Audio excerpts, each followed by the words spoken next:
Hi, I'm Tom Glassman, and I've been photographing for well over 40 years. And I'm here with a few quick tips on how you can immediately start taking better photographs, whether you're an old pro or you're trying to master a new DSLR for the first time, or even if you only shoot with a cell phone. And the way we're going to do this is to look at two or three different photographs and discuss why they work, why they don't, composition, and more. My goal is to get you in and out quickly so you can spend more time shooting and less time watching me. So let's get started. Welcome back. In this episode, we're going to be looking at, I guess, a bunch of dark tones. But one of the other things that we talk about in order to create good images, good photographs, is to think about layers, patterns. Maybe you don't even have to go far from home. You don't have to go to the Grand Canyon. You can look down, look up, look for things in front of something else or behind it, or look for something that's different. That's why I love snow or fog or rain, because it always changes what you're looking at, gives it a whole new look. In this first image, what we're looking at, they are black stones on a doormat during a rainstorm, reflecting our balcony railings. And at the time I was shooting the water running down the patio door, and we had a red rocking chair out, and I was shooting, again, thinking patterns, the door with the rain and then the rocking chair behind it. I finished shooting, looked down and saw this, and got my camera and shot it right away. In this particular case, what you want to do is fill the whole frame. You don't want to waste time on parts of the image that aren't important or don't contribute to it. The other thing I did, I used a polarizer, in this case, to maintain the reflection. And I focused probably about here, and I stopped down a little bit so you get, depth of field, some sharpness. And what I want to mention too, just again, I keep thinking of these things to add out, and I can't do it all in one sentence. I always shoot on a tripod. I compose corner to corner in the viewfinder in the camera. I always shoot aperture priority, so I can choose what's going to be sharp and in focus. And then I use the self-timer, because every time you push the shutter release button, you're moving the camera. So with a self-timer, the camera has time to steady and take your shot. And this is what resulted in this case. Continuing with our maybe dark or black theme and not going far from home, this is a case where I was visiting my sister in Union, Maine. It was in winter. It was minus 30 below. And what I'm shooting here is a color photograph. And just a reminder, the rainstones we just looked at was a color photograph as well.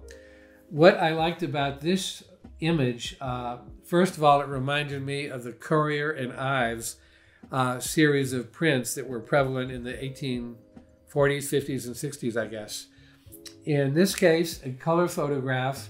What I liked was the pattern in front of the frost on the window, and then in the background you had sort of a riot or chaos of branches and verticals on the fence. And so I'm looking at this window frame actually framing the image, making it look like a window. You have a layer of frost in front and a layer of stuff in the background going on. And it, again, just creates a fun image. Let me move on to another one. This is the tail end, the back, the trunk, if you will, of a 1940s era Hudson automobile at a car meet. And what this is, the green that you see here is the grass reflected in the bumper and in the paint. And this white area up here is actually still black paint, but it's just white hot sun being reflected.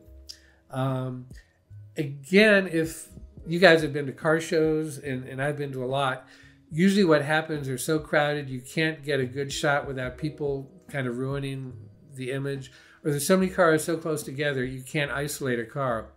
So over the years, I've learned to go with a moderate telephoto lens and just set myself a technical exercise of looking for interesting abstracts up close, because that's the only way again, thinking of your background, what's not going to be in the image.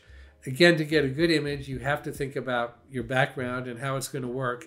And what you leave out is just as important as what you leave in or include. So that's what's going on with this thing here. Let me show you one other thing talking about backgrounds. Again, at the car show, this is just a hood ornament. I'm conscious of where the sun is. If I were on the other side, the shadow would be coming down here and sort of distracting. I made sure there was a black car behind me, or not behind me, but behind this.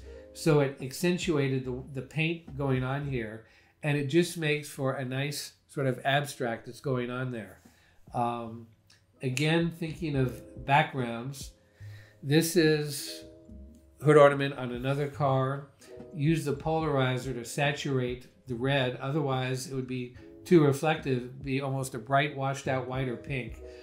Again, I want to make sure where the sun is. I want it behind me so the shadow comes off here. If the sun were behind this, and this would be in shadow. And something I always worry about, I'm talking about the sun, where it is, I always noted, if I'm going to be in a place long enough and I can come back when the sun changes position and the shot will be better, I do that. So again, always think about your light source. Here's another example of a hood ornament on a Dodge, I believe. I made sure there was a black car in the background to set this off. Also, I used a wide open aperture on my lens to throw the background out of focus because I didn't want this sharp where it might distract your eye. And so this is kind of there. It's not ideal, but I had to live with it, and that's what was going on there. One last example, again, at the car show, I crouched down and got this hood ornament on a Plymouth against a red car in the background just to set it off. Instead of having a hubcap there and some people sitting in lawn chairs, it helped isolate the image. So the idea, the takeaway for today's episode, is think about your background, move in close, look up, look down, have fun, and set yourself a technical exercise. And even if it doesn't turn out, you'll learn from it.